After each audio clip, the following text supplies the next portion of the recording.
Iran में बढ़ते प्रदर्शनों के बीच एक बड़ी खबर अमेरिका को लेकर सामने आ रही है। जी हां, ईरान ने अमेरिका को चेतावनी दी है कि सर्वोच्च नेता अयातुल्ला अली खामनेई पर किसी भी हमले का मतलब पूरी ईरानी जनता के खिलाफ युद्ध होगा। देश भर में विरोध प्रदर्शन फैल चुके हैं और सरकारी आंकड़ों के अनुसार अब तक 5000 से अधिक लोग मारे जा चुके हैं। न्यायपालिका ने कहा है कि कुछ प्रदर्शनकारियों को मुहरेब करार दिया गया है, जिसका अर्थ इस्लामिक कानून के तहत फांसी है। तनाव के बीच अमेरिका और उसके सहयोगियों पर भी सरकार ने दोष लगाया।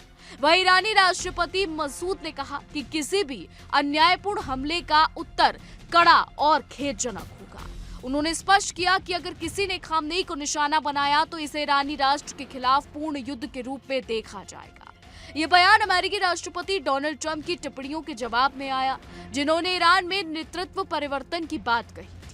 बता दें, विरोध प्रदर्शन पिछले महीने तेहरान के ग्रैंड बाजार से शुरू हुए और जल्द ही राजनीतिक स्वरूप में बदल गए। छात्र, दुकानदार और आम नागरिक सड़कों पर उतर आए और मौलिक शासन के खिलाफ खुले तौर पर आवाज उठाई। इंटरनेट बंद और सुरक्षा बलों की भारी तैनाती के बावजूद हिंसक संघर्ष और गिरफ्तारी की घटनाएं जारी रही। बता दें, ईरानी न्यायपालिका ने रविवार को संकेत दिया कि विरोध से जुड़े कुछ मामलों में फांसी की सजा दी जा सकती है। आपको ये भी बता दें कि कुछ कृत्यों को मुहरेब के रूप में भी वर्गीकृत किया गया है, जो इस्लामिक कानून के तहत सबसे गंभीर दंड है। इस कदम ने अंतर्राष्ट्रीय चिंता को बढ़ा दिया है, जबकि सरकार ने विरोध को विदेशी साजिशों से जोड़कर देखा है। ईरानी अधिकारियों के अनुसार अधिकांश मौतें उत्तर पश्चिमी में कुर्दिश इलाके में हुई है, जो पहले भी अशांति का केंद्र रहा है। कुछ रिपोर्ट्स के अनुसार सशस्त्र कुर्द अलगाववादी समूह इराक से ईरान में प्रवेश करने का प्रयास कर रहे थे। सुरक्षा बलों ने कई शहरों में प्रदर्शनकारियों को तितर-बितर करने के लिए बल का प्रयोग किया। वह ईरान ने अमेरिका और उसके सहयोगियों पर देश की आर्थिक कठिनाइयों और अशांति में योगदान देने का आरोप लगाया है। इस बीच यूरोपीय नेताओं और वैश्विक समुदाय ने भी मौतों और हिंसा पर चिंता व्यक्त की है। ट्रंप ने अमेरिका की सैन्य संपत्तियों को क्षेत्र में तैनात किया है, लेकिन कोई स्पष्ट कार्रवाई अभी घोषित नहीं की गई है। आपको बता दें कि ईरान और इजराइल को लेकर भी काफी सारी चीजें बीते कुछ साल में हो चुकी है। पिछले साल जून में ईरान और इजराइल के बीच झड़पें हुई, जिसमें इजराइल ने ईरान पर हमला किया, ईरान के परमाणु ठिकानों पर हमला किया।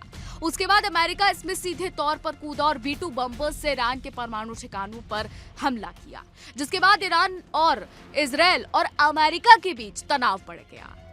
उसके कुछ ही समय बाद अमेरिका और इजराइल ने ये साफ कर दिया कि ईरान के परमाणु ठिकानों को उन्होंने नुकसान पहुंचा दिया है। वहीं ईरान ये कहता रहा कि उसके परमाणु ठिकानों को कोई भी नुकसान नहीं पहुंचा है। और अब जब ईरान में प्रदर्शन हो रहे हैं, अली खामनेई की सरकार को हटाने की बात चल रही है, तो अमेरिका सीधा इसमें हस्तक्षेप कर रहा है। एक तरफ जहां खामनेई प्रदर्शनकारियों पर एक्शन यानी प्रोटेस्ट जो कर रहे हैं उन पर एक्शन लेने की बात कर रहे हैं, वहीं कई सारी सजाएं भी हो चुकी हैं। तो अमेरिका साफ कह रहा है कि अगर प्रदर्शनकारियों पर किसी भी तरीके का हमला हुआ तो अली खामनेई नहीं बचेंगे, यानी अमेरिका की तरफ से सीधे सीधे चेतावनी सामने आ रही है। वहीं अली खामनेई यानी ईरान के सर्वोच्च नेता अली खामनेई भी अमेरिका को सीधे तौर पर चेतावनी दे रहे हैं कि अगर अली खामनेई को कुछ भी हुआ तो ये पूरे ईरान के खिलाफ युद्ध होगा, ईरान और अमेरिका के बीच भीषण युद्ध होगा। मध्य पूर्व की राजनीति इस वक्त गरमाई हुई है, बेहद हलचल नजर आ रही है। एक तरफ अमेरिका है, एक तरफ इजराइल है, दूसरी तरफ ईरान है, तीसरी तरफ हमास है, गाजा है। कई सारे पहलुओं पर मध्य पूर्व में बवाल मचा हुआ है।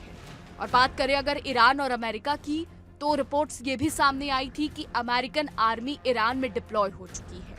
राष्ट्रपति डोनाल्ड ट्रंप ने अमेरिकी सैनिकों को ईरान में तैनात कर दिया है और शायद अब मिडिल ईस्ट में अब अमेरिकी झंडा लहराता नजर आएगा। यहाँ पर बात हो रही है ईरान की, क्योंकि जिस तरीके की खबरें, जिस तरीके की रिपोर्ट सामने आई, उससे यही कयास लगाए जा रहे थे कि शायद अमेरिका सीधे तौर पर ईरान में हमला करेगा। लेकिन अभी तक ऐसा कुछ नहीं हुआ है। डोनाल्ड ट्रंप खुद आकर कह चुके हैं कि ईरान बातचीत को तैयार है। तो ऐसे में क्या ईरान अमेरिका के आगे झुक गया? क्या अयातुल्ला अली खामनेई ने ट्रंप के आगे हार मान ली? बहरहाल खबरें तो ये भी थी कि अगर प्रदर्शन बढ़ता है तो खामनेई देश छोड़कर भाग सकते हैं, वो अपने परिवार के साथ देश छोड़कर भाग सकते हैं। रूस भागने की खबर खामनेई की सामने आई थी। बड़ा तख्ता पलट ईरान में हो सकता था। हालांकि जब ट्रंप ये कह रहे हैं कि ईरान बातचीत को तैयार है, तो ऐसे में कयास लग रहे हैं कि शायद अमेरिका ईरान पर हमला नहीं करेगा। बहरहाल सवाल ये भी है कि अब जिस तरीके से ईरान की तरफ से चेतावनी आई है, अमेरिका इस पर क्या जवाब देता है। सवाल कई सारे हैं और जवाब है आने वाला समय। जी हाँ, आने वाला समय बताएगा कि क्या कुछ होता है। फिलहाल हमारी आज की रिपोर्ट में बस इतना ही। आपकी क्या राय है इस पर, क्या कुछ सोचते हैं, कमेंट के जरिए जरूर बताइएगा। और ऐसी देश और दुनिया की तमाम बड़ी खबरें जानने के लिए देखते रहिए इंडिया डेली।